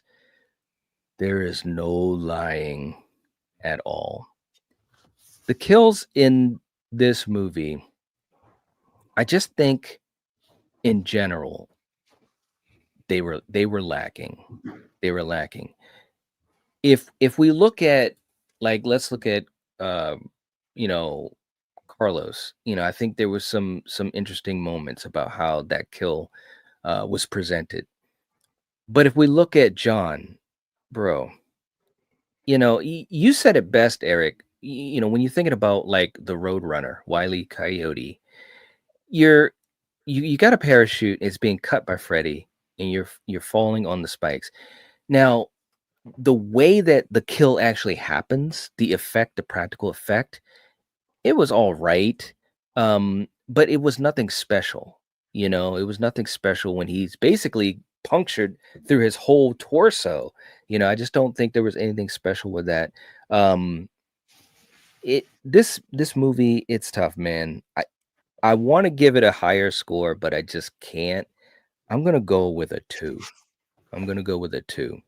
Eric, how about you, man? What do you think? Can we count Freddy's death as a kill? Yeah, yeah, because Okay. it's a kill. All right. Well, that's not going to add too much to it, but I'm going to give it a 2. Okay. I think that's the most entertaining and the only good kill in the movie is Freddy Mhm. when he gets the ninja stars and whatever Tracy can find and throw to Yeah, Maggie, and then he blows up. It's a right. cheesy 3D effect with his head, but it's Yeah, fun for a 3D movie. The rest, I don't like them. I don't care. They're annoying. I mean, I don't want to say this. Carlos's head exploding because of nails on a chalkboard. No. yeah. Spencer in a video game getting a wet towel and then he falls down some stairs and disappears into an abyss. No. Mm-mm-mm. John landing on a bed of spikes after Freddy has broken the fourth wall and catching his breath to the audience. And the thing is, when he hits the spikes, that's a Mhm. big giant bed of spikes, and he just has Right? gigantic holes in him Yeah. instead of 100 little ones. No, I just Mhm. can't. I don't like the deaths, the non-Freddy deaths in this movie at Yeah. all. I mean, you could say what you want about Dream Child. I think even Mark's comic book death is at least more fun. Mhm. Is his name Mark? Yeah. Yeah. Than these ones here. So I got to go with the 2 only Okay. because Freddy's explosion it is a fun scene. All right. Shape, how about you, man? What do you think? Kills are a 1 for me. Ooh. They're just so like I said, underwhelming. There was Mhm. nothing like big and extravagant about these kills, from previous films. I mean, for a film that Freddy's dead, they could have done a little bit more with the kills, give us a little more like oh my god, like they actually pulled this off. Oh, that actually looks something different, but Mhm. it was just way too underwhelming. And it's, I mean, it really again the kills are not really like horror feel kills. They're pretty much Yeah. like Mhm. action films. Like Yeah. I feel like I was watching an action film kills. A head exploding or a bomb or something. Stuff like that. Mhm. It just really, like I said, they're really very underwhelming to my opinion. So yes, I give them a 1. Okay. All right. We're gonna go with the 1. Okay. Real quick in the chat too. Gritter was saying that new clip from Friday 13th is hilarious. I like that over. It's not in the file. It's not. There you go. Um, and we got fans of Trent in the house. Dale saying I love Trent. And Freddie saying Trent is an entertaining douchebag. He is. He really is. And May reminding people, May, thank you so much for doing that. On Thursday, we're going to have our next, week watch along. This is going to be a lot of fun. Late Night with the Devil. If you would like to help support the channel, you can do that by becoming a channel member or Patreon member. You can hit the join button next to the subscribe button, or you can click the link that May has right there, and it will be exclusive. And guys, I'm just going to say, we had so much fun with The Substance. We were cracking up through the whole thing. It was so much fun. And a shout out to all the folks that were able to join us last Thursday. But this Thursday is going to be a blast as well. Okay. Shout out to Demi Moore for winning a Golden Globe for that too last night. Absolutely. Well Yep. deserved. Finally, right? Yeah. After all these years, it's like it was nice Mhm. to see that. Yeah. And also just say real quick, Scott going with a 1 for the kills, too cartoonish, like Bugs Bunny cartoonish. Chris saying he'd go with a 2 for kills. All right. Freddie saying the head explosion is okay, probably a 1.5. Okay. Stewart saying the kills went downhill after part 3. Dan's death and the girl who turned into a cockroach. Yeah, that scene was just still one of my favorite, man. That was so good. Okay, let's see what we get for our final category. This is for the 10th category. We've got 3 choices. Oh man, this is going to be interesting. All right, here we go.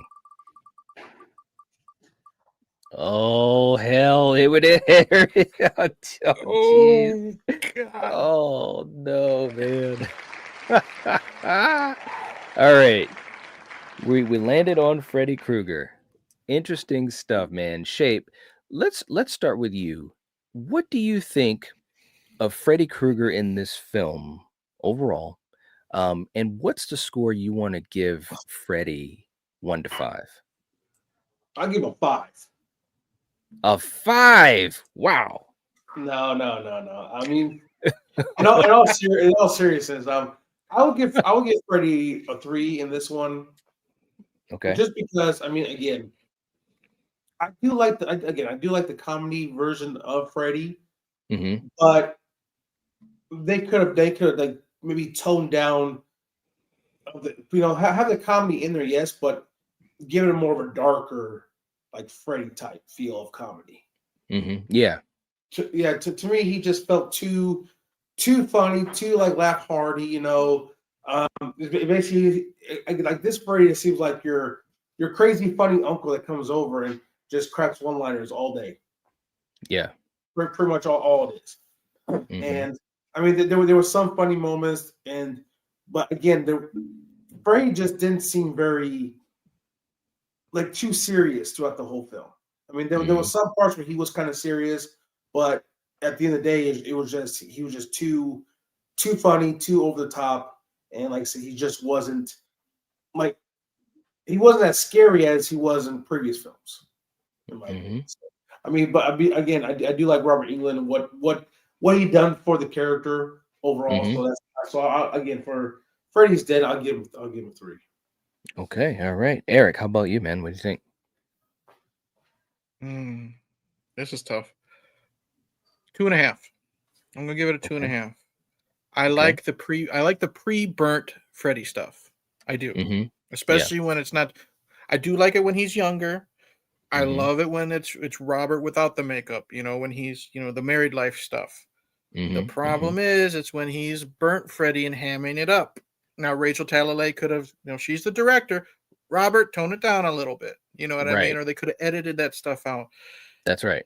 It's not just the one-liners. You know what I mean?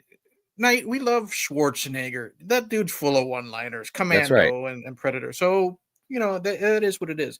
But it's like the added stuff. Like, don't forget the power glove. That's just a one-liner I can shrug my shoulders to. But when he's making Spencer bounce up the stairs and he's literally going boing, boing, boing, boing, boing, boing, yeah. while he's doing it, no, that's too much for me. When again, breaking the fourth wall, that type of stuff, I'm like that's too much. It takes away a little bit of that mystique. So 2.5. Okay, all right.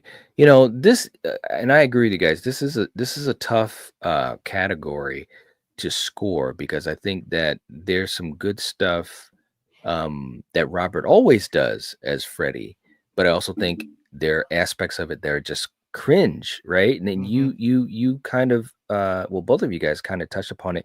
Like for instance, and I talked about this when we did our deep dive discussion on the film, a while back. The Carlos scene has some really cool aspects to it, but then it has some of the worst. When he's behind Carlos and he's jumping up and down and he's jumping around and waving and like going like that. It's like, come on, guys. We're not here for that. That's just, it's just too much. And like, see, you're right. If he was just the part where he's like yelling at him like that, Yeah, that's fine. That would have been Don't enough. add the taking off the hat and spinning around like a top. Yeah, that's where there's not that equal balance, like you said. Agreed. And I think you're right, because Rachel could have told Robert, we got to pull that back, or they could have edited it out. Because here's the thing that people kind of forget. Like we're having a good time with this conversation, as I knew we would, and we're talking about how some of this goes a little too far. Think about this, guys, all the way back in 85 with Freddy's Revenge. He was quipping, you got the body, I got the brain. Like that could have totally been done in a more hammy, foolish way, but it was done in a creepy way. And so the whole dynamic of what he was doing was different. You are all my children now. Like that was creepy, even though it's a quip, it's a one-liner that he's throwing out, but it was done in a way that it was, to me, more effective. Whereas this version of Freddy, if he was saying it, he would have been like, hey, you're all my children now. Ha ha ha ha ha ha. You know what I mean? Yeah. Yes, right, exactly. So again, this is where the series went based upon the popularity. So in other words, we're to blame for it, right or wrong. You know, whether you like it, that's fine. If you don't, we're part of that because we as fans is what made Freddy so popular. And again, they were following off of a lot of what Freddy's Nightmares was doing on TV. And that's just what they thought they should do. But I think if they could have just pulled back just a bit, it would have been better. So I'm saying all of this to say I'm going to go with a 2.5 as well.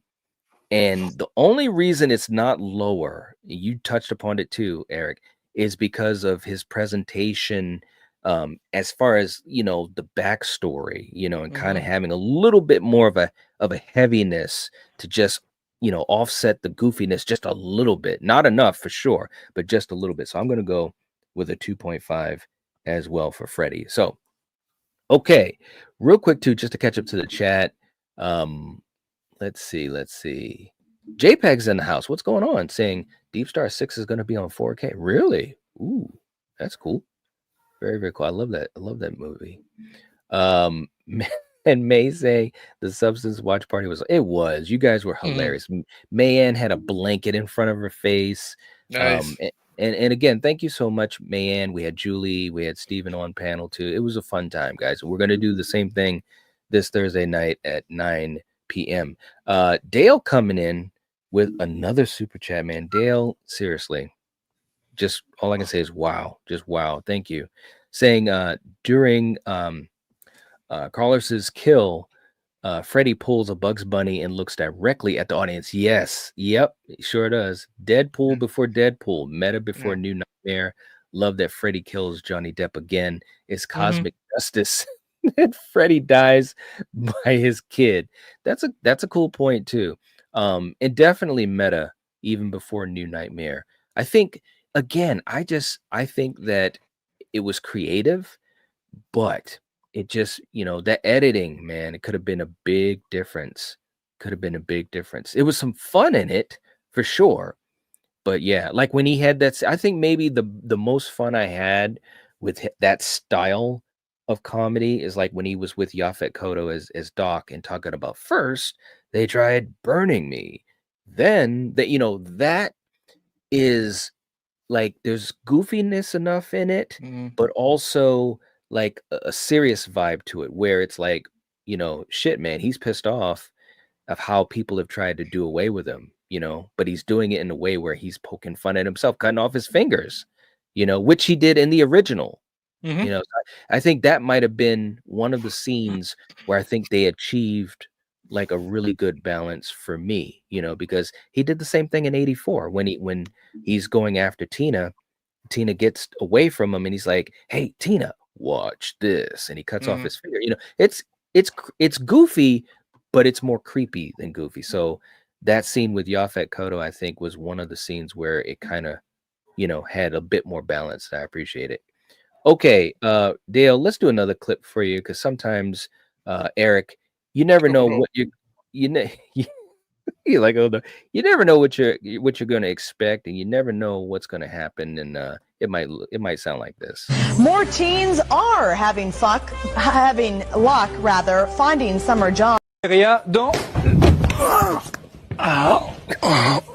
tu t'es fait mal. Oh, putain. There you go. We'll do it live.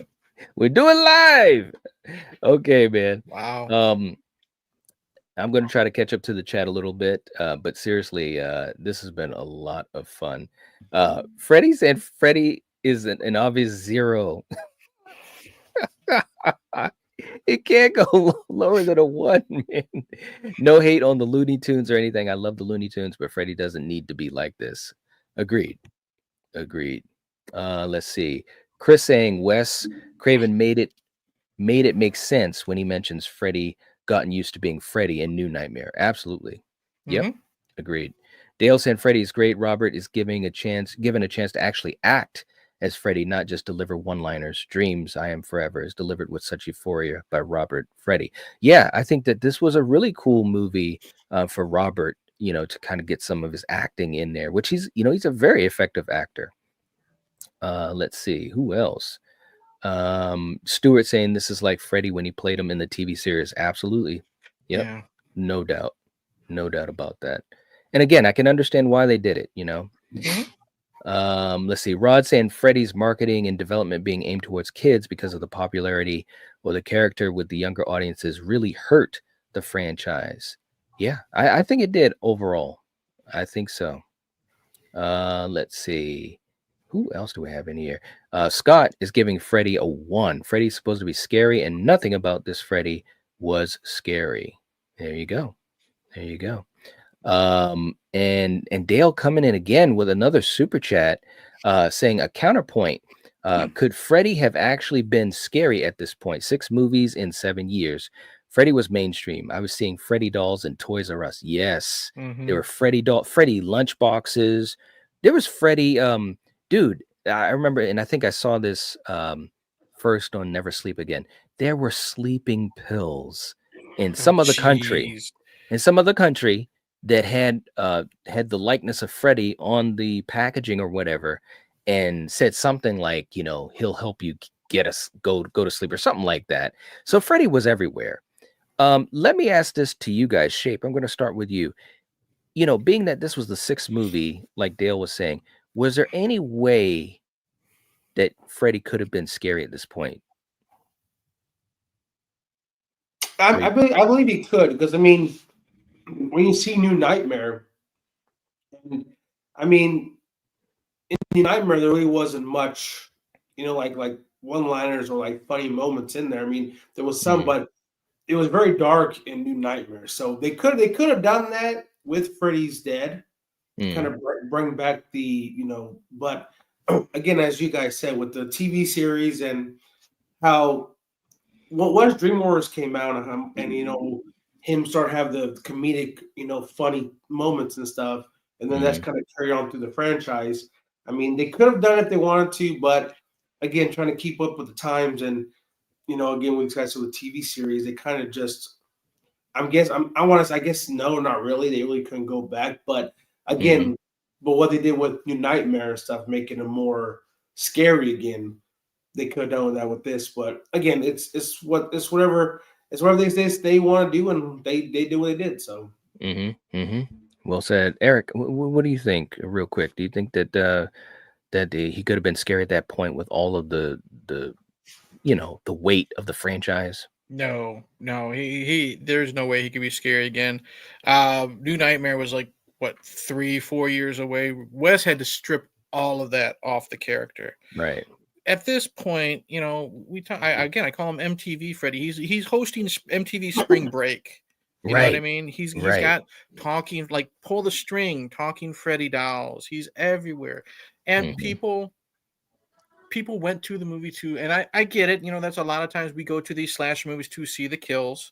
That's why people were going. They weren't going to see the final girl in this, and then they were seeing, they want Freddy to be the goofy Freddy, and Right. they by the time this one happened, he was so goofy and shoved down our throats. I think there was no way for him to be scary ever again, because Yeah. at the time, late 80s, early 90s, people liked that goofy stuff. They really Yeah. did, and and it brought in a lot more people to the movie. So I get it, but I think they kind of, I don't know, jump the shark is the right term, but I think they went a little too far, and there Hmm. was no turning back until West just had to literally take it all away Yeah. and start fresh. So no, I don't think he could be scary again.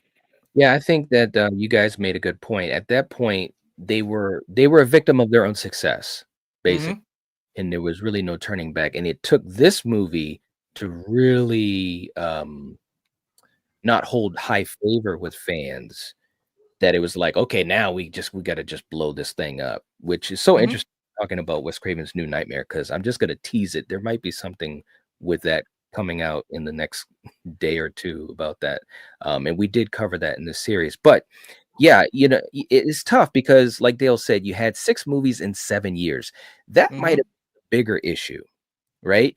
Because look at Elm Street and then Freddy's Revenge. It was less than a year apart. Freddy's Revenge was rushed into Hmm. because they wanted to strike while the iron's hot, which business wise I understand, but it caused this rhythm of the films coming out so close together, like Dream Warriors and Dream Master, a year apart, and then Dream Child, so it's like they were just boom, boom, boom, boom. So that might have been one of the biggest issues too is that we saw so much of Freddy. Whereas if you think about, like, for instance, here's a good example. You had Halloween 2 in 81, and then you had Season of the Witch, which totally irritated a lot of fans. We didn't have Michael Myers come back until 1988. That Hmm. is 7 years that Michael Myers was not in a movie, and I think that Halloween 4 in '88, it reaped the benefit of that, okay, he's back, and 5 as well, so I think there was just a lot of Freddy going on, man, and they couldn't turn back. They were a victim of their own success. It's overkill. Look at it like this is just my Yeah. opinion when I say this. Look at it like how Star Wars and the Yep. MCU, once Disney took effect, you're having Captain America sell batteries, Duracell batteries and Mhm. Baby Yoda plushies and all this stuff. It's just you can't turn away without Yeah. seeing, Freddy You don't Krueger get a ice chance to miss cream. it. You know what I mean? I know you don't appreciate it. He's got to be gone for a little bit. Or I mean, now granted, Jason came out once every year too, but the Mhm. tone kind of stayed the same. You know what Yeah. I mean? Right. Jason wasn't, he can't talk, but Jason wasn't hosting spring break. You know what Right. I mean? Right. The Right. one time he was on Arsenio, but he was in character. You know what I mean? Right. He didn't say a word. Mhm. It's Mhm. just too much in your face all at once. And I think people eventually just kind of got tired of seeing him, is what it Yeah. was. I think that's what it was too. They just, again, just a victim of it all, man. Um, Dale, thank you so much for that super chat. And that was a really good question too. Thank you for that. It was a great talking point. Let's do another clip right here. And Eric, even those that you hold in high praise might do things that you wouldn't expect. And it might look like this. Hi, I shit in a sock. Later, losers. We. There I'm you go. done. I'm done. Hey, Zed's in the house. What's up, Zed? Good to see you. Hope you're doing well. All right, guys. So we went through our 10 categories. This was a lot of fun. We touched on the it factor, the directing, the characters, the makeup, the cinematography, the atmosphere, the story, the mythology, the kills, and ironically enough, our last category was Freddy Krueger himself. Maybe that was just, destiny, for that to be one chosen randomly by the wheel. For you guys in the chat, thank you so much for hanging out with us. We really appreciate it. This was a fun conversation. We did not get to everybody's comment. There's no way to do that, but you guys had some great stuff going on, so we appreciate the engagement. We would just ask you guys continue the conversation in the comment section. That way, we can kind of go back and take the time to talk to you guys about those things. It also helps the stream as well. If you haven't hit the like button, please do. And also make sure that if you're not subscribed to Shape's channel or to Eric's channel, we had the link in the chat. We've got the link in the description. Make sure you go and support those guys. We're really excited as we're closing in on the finale of the great Elm Street debates. We've only got a couple films left. And then, based upon the scores that we gave through each category, this is how we're going to rank the Elm Street franchise. And I think there's going to be a lot of surprises because so far these streams have been pretty interesting, man. Seriously. Hmm. Um, Shape, Eric, thank you guys for being on panel. I'll catch you guys in a quick Yeah. second for the outro. May, thanks for helping out tonight in the chat and keeping everyone cool. You've got the links there. Rod, you're right. Please turn on the notifications. It helps out, and you guys will be able to catch everything. I just put out my most recent Why You Hate video on Terrifier 3. Really appreciate if you guys could check that out, take a watch. I think it was interesting and some interesting things I found out about it. We just dropped that yesterday, I believe. So check that out. And we will catch you guys later. As always, if you're watching this, if you're listening to this, you are the Night Watch. Peace. Cheers.